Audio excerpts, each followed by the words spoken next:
Good morning students. Discrete mathematics part 3 में आपका स्वागत है। डिस्क्रीट मैथमेटिक्स के पार्ट 1 और पार्ट 2 में हमने बहुत सारी चीज़ें सीखी और समझी, और आज हम हाजिर हैं आपके सामने लेकर डिस्क्रीट मैथमेटिक्स का पार्ट 3, जिसमें आज हम पढ़ने वाले हैं graph theory. Graph theory is the study of points and line. Points are called vertex and lines are called edges. अगर हम बात करें तो ग्राफ थ्योरी जिसके बारे में हम पढ़ने वाले हैं, यानी कि जितने भी हमारे पॉइंट्स हैं या फिर उससे कनेक्टेड लाइंस हैं, हम इसके बारे में बात करने वाले हैं। और ग्राफ थ्योरी के अंदर पॉइंट्स को हम वर्टेक्स बोलते हैं, यानी कि ए बी डी सी हमारे पास क्या है, वर्टेक्स हैं। And lines are called edges, यानी कि ए से बी को कनेक्टेड जो लाइन है वो हमें क्या कहलाएगी, एज कहलाएगी। यानी कि हम बात करेंगे ग्राफ के अंदर वर्टेक्स और एजेस के बारे में। Graph is not empty set of vertex and edges, यानी कि कोई भी वर्टेक्स या एज अगर ना हो तो वो ग्राफ नहीं कहलाएगा। एम्प्टी सेट, वर्टेक्स और एजेस का एम्प्टी सेट जो है वो क्या है, ग्राफ नहीं हो सकता। It is the pictorial representation of truth table. जो भी ट्रुथ टेबल हमने पीछे पढ़ी है, इन सब का एक पिक्टोरियल रिप्रेजेंटेशन ही क्या कहलाता है, ग्राफ कहलाता है। नेक्स्ट हम बात करते हैं टाइप्स ऑफ ग्राफ की। हमारे पास अलग अलग टाइप के ग्राफ हैं। Undirected graph, directed graph, weighted graph, binary graph, complete graph and cyclic graph. ये क्या है, हमारे पास ग्राफ के टाइप्स हैं। अलग अलग टाइप के हमारे पास ग्राफ हैं। तो चलिए हम शुरू करते हैं हमारे पास इन सब टाइप्स को देखने के लिए। सबसे पहले हम बात करते हैं अनडायरेक्टेड ग्राफ की, यानी कि अगर हम बात करें हमारे पास एजेस और वर्टेक्स, हर एक हमारे पास अगर ए से बी और बी से डी, यानी कि हर एक एजेस के लिए हमारे पास अलग अलग पाथ है, बट इसमें कुछ भी डायरेक्शन नहीं दी हुई है। यानी कि हमारी जो वर्टेक्स है वो क्या कह रही है कि ए से बी की तरफ जा रही है या बी से ए की तरफ जा रही है, ये हमारे पास क्लियर नहीं है। यानी कि अगर हमारे ग्राफ के अंदर कोई भी वर्टेक्स और एजेस आपस में कनेक्टेड हैं बट उनकी कोई भी डायरेक्शन गिवन नहीं है, तो वो क्या होगी, अनडायरेक्टेड ग्राफ। नेक्स्ट हम बात करते हैं डायरेक्टेड ग्राफ की। हर वर्टेक्स को कनेक्ट करने के लिए जितने भी हमारे एजेस हैं उनके बीच में अगर हमें डायरेक्शन दी हुई है तो वो क्या है, हमारा डायरेक्टेड ग्राफ। फॉर एग्जाम्पल यहाँ हम देख सकते हैं कि सी से लेकर एक की तरफ एक एज जा रही है, यानी कि इसकी डायरेक्शन गिवन है सी से ए की तरफ।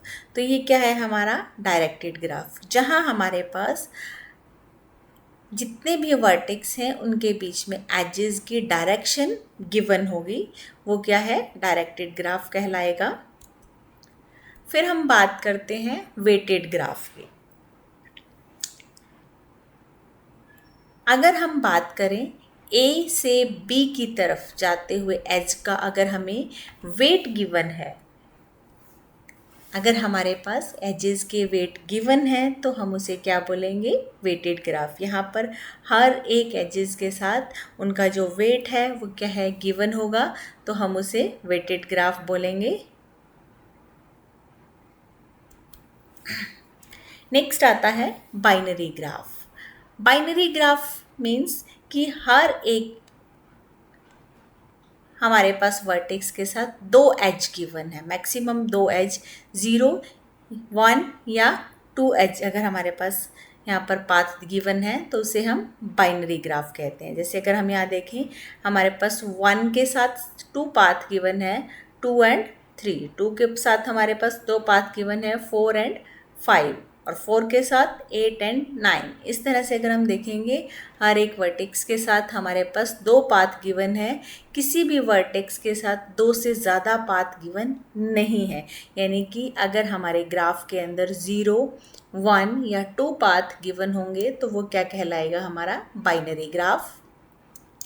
नेक्स्ट हम बात करते हैं कंप्लीट ग्राफ की। कंप्लीट ग्राफ मतलब जितने भी हमारे एजेस हैं वो सब आपस में एक दूसरे से कनेक्टेड होंगे तो वो सब क्या कहलाएगा, कंप्लीट बात। यानी कि हर एक एजेस के साथ हर एक वर्टेक्स के पास हमारा जाने के लिए, उसे कनेक्ट करने के लिए डायरेक्ट पाथ अगर है तो वो क्या कहलाएगा, कंप्लीट ग्राफ। नेक्स्ट हम बात करते हैं साइक्लिक ग्राफ की। साइक्लिक ग्राफ अगर हमारा ग्राफ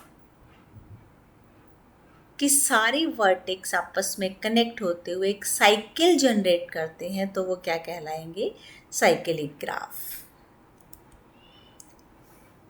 अब हम बात करेंगे यूजेस ऑफ ग्राफ की। ये जो ग्राफ है वो यूज़ कहाँ होते हैं।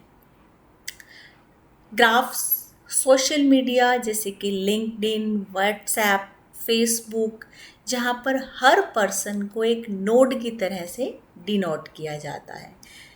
या फिर अगर हम बात करें तो गूगल मैप में डिस्टेंस शो करने के लिए भी ग्राफ का ही इस्तेमाल किया जाता है। तो हम देख पा रहे हैं कि हमारा जो ग्राफ जो हम पढ़ रहे हैं वो कितना इम्पॉर्टेंट है और किस तरह से हमारे अलग अलग सोशल मीडियाज़, गूगल मैप, इसमें इसका इस्तेमाल किया जाता है। नेक्स्ट हम बात कर रहे हैं बुलियन अलजेब्रा की। In 19th century English mathematician George Boole ने राइट किया था rules of thought. Boolean algebra क्या है, it is a category of algebra in which the values of variables are true and false, usually denoted 1 and 0 respectively. Boolean algebra एक ऐसी category है जिसमें हम ट्रू और फॉल्स वैल्यू का ही इस्तेमाल करते हैं, और ट्रू के लिए हम 1 का इस्तेमाल करते हैं और फॉल्स को हम 0 से डिनोट करते हैं। And it is use to analyse and simplify digital circuits और डिजिटल गेट्स। जितने भी हमारे डिजिटल सर्किट्स यूज़ होते हैं या फिर डिजिटल गेट्स यूज़ होते हैं उन सबको सिंप्लीफाई करने के लिए बुलियन अलजेब्रा का इस्तेमाल किया जाता है। तो चलिए अब हम बात करेंगे रूल्स ऑफ बुलियन अलजेब्रा। हमारे पास 6 रूल्स हैं बुलियन अलजेब्रा के जिसका कि हम इस्तेमाल करते हैं। सबसे पहले हम बात करते हैं कम्यूटेटिव लॉ की। Any binary operation which satisfies the expression is called commutative operation. कोई भी हमारी बाइनरी ऑपरेशन है जो हमारे इस एक्सप्रेशन को सेटिस्फाई करती है उसे हम कम्यूटेटिव लॉ बोलते हैं। Commutative law states that the changing the sequence of variable has no effect on the output of the logical circuit. यानी कि कोई भी स्टेट, कम्यूटेटिव लॉ कहता है कि वेरिएबल्स का जो सीक्वेंस है अगर हमारे आउटपुट पे उसका कोई इफेक्ट नहीं होता लॉजिकल सर्किट्स के तो वो क्या है, कम्यूटेटिव लॉ के अंदर आता है। For example a multiply b equal to b multiply a, that is the equal answer. अगर हम a मल्टीप्लाई b लिखेंगे या फिर b मल्टीप्लाई a लिखेंगे तो उसका कोई भी इफेक्ट आउटपुट पे नहीं होगा, दोनों में क्या है, सेम ही आउटपुट प्रोड्यूस होगा। या फिर a प्लस b करें या फिर b equal to b plus a, वो भी क्या है हमारे पास इक्वल ही आंसर प्रोड्यूस करेगा, that is called, it is commutative law. Next हम बात करते हैं एसोसिएटिव लॉ की। It states that the sequence in which logic operations are performed is irrelevant because they have the same effect. Associate law क्या कहता है कि किस सीक्वेंस में हमारा जो लॉजिक ऑपरेशन परफॉर्म हो रहा है उससे कोई फ़र्क नहीं पड़ रहा है क्योंकि वो क्या है, सेम ही इफ़ेक्ट हमारा प्रोड्यूस कर रहा है। अगर हम बात करें a मल्टीप्लाई b उसको हम मल्टीप्लाई करें सी से, या फिर बी मल्टीप्लाई सी से हम ए से मल्टीप्लाई करें, तो दोनों का आंसर क्या होगा, सेम होगा। या फिर अगर हम कहें कि ए प्लस बी और इन सब के आंसर्स पे हम सी को प्लस करें और बी प्लस सी इन सब के आंसर्स में हम ए को प्लस करें, तो ये भी क्या है, हमारा आंसर सेम ही प्रोड्यूस होगा, that is associative law. Third हम बात कर रहे हैं डिस्ट्रीब्यूटिव लॉ की।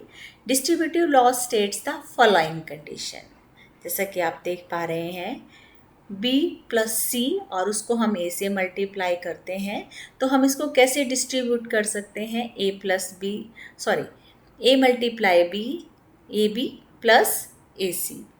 और अगर हम कहें कि a प्लस बी सी, इसे हम कैसे डिस्ट्रीब्यूट कर सकते हैं, तो a plus B multiply a plus C, इस तरह से हम इसको डिस्ट्रीब्यूट कर सकते हैं। ये हमारा डिस्ट्रीब्यूटिव लॉ कहता है। नेक्स्ट हम बात करेंगे एंड लॉ की।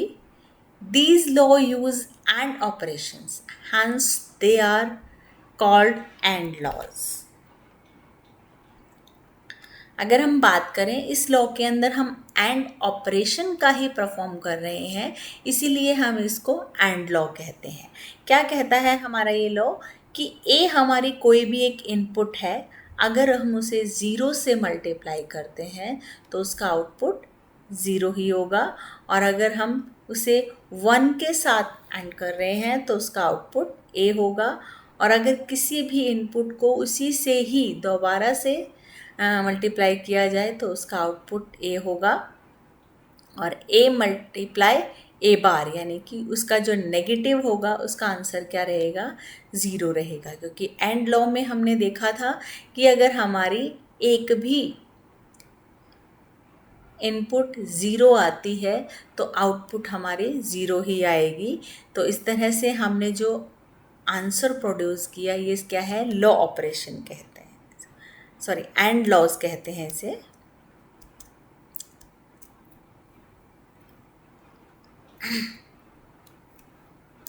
इसी तरह से हम बात करते हैं और लॉ की।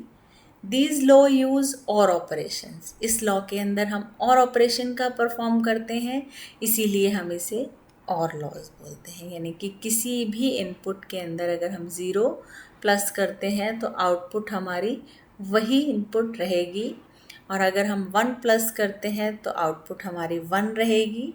इसी तरह से अगर हम उस इनपुट को एज इट इज़ दोबारा सेम उसी इनपुट के साथ प्रोड्यूस करेंगे तो आउटपुट हमारी वही रहेगी। और अगर हम a प्लस ए बार करते हैं, यानी कि इनपुट हमारे 1 है और हम उसके साथ 0 प्लस कर रहे हैं तो 1 आएगा, 0 के साथ हम 1 प्लस करेंगे तो भी हमारी आउटपुट 1 आएगी, जो कि हमारी और लॉ के साथ ही हमने पहले भी सीखा था। फिर हम बात कर रहे हैं नॉट लॉ की। These law use not operations, अब यहाँ पे नॉट ऑपरेशंस परफॉर्म हो रहा है, यानी कि they are called not laws, जो कि हम नॉट ऑपरेशंस के साथ परफॉर्म कर रहे हैं। और नॉट ऑपरेशन हमारा क्या कहता था कि जो भी हमारे इनपुट है हमारी आउटपुट उसकी उल्टा हो जाएगी, यानी कि उसके अपोजिट आंसर्स देगी। अगर हमारे इनपुट 0 है तो आउटपुट 1 होगी, और अगर 1 है तो वो 0 होगी। इट मीन्स कोई भी इनपुट ए है उसकी आउटपुट हमेशा ए बार ही रहेगी। ये था हमारा नॉट लॉ। तो आई होप आपको ये सारी चीज़ें समझ में आ गई होंगी। डिस्क्रीट मैथमेटिक्स जो कि +1 क्लास में जितना आपके सिलेबस में है वो मैं आपको करा चुकी हूँ। आई होप आपको ये सारी चीज़ें समझ में आई होंगी। आपको किसी भी टॉपिक में कहीं पे भी कोई प्रॉब्लम है आप कमेंट सेक्शन में बता सकते हैं, हम उसे रेक्टिफाई करने की पूरी कोशिश करेंगे। आई होप आपको ये सारी चीज़ें समझ में आई हैं। तो ये थी हमारी डिस्क्रीट मैथमेटिक्स की वीडियोस। 3 वीडियो में हमने इसको कंप्लीट किया है। हम अपनी नेक्स्ट वीडियो के साथ जल्दी ही हाजिर होंगे। तब तक बाय बाय। और आप ये सब जितना भी आपको पढ़ाया ये सब चीज़ें आप बहुत अच्छे से नोट डाउन कर सकते हैं, रिवाइज़ कर सकते हैं। और मोस्ट इम्पॉर्टेंट थिंग, हमारी वीडियो को लाइक शेयर और सब्सक्राइब करना मत भूलिएगा और अपने दोस्तों के साथ शेयर भी कीजिएगा ताकि सभी को इसका लाभ मिल सके। Bye bye.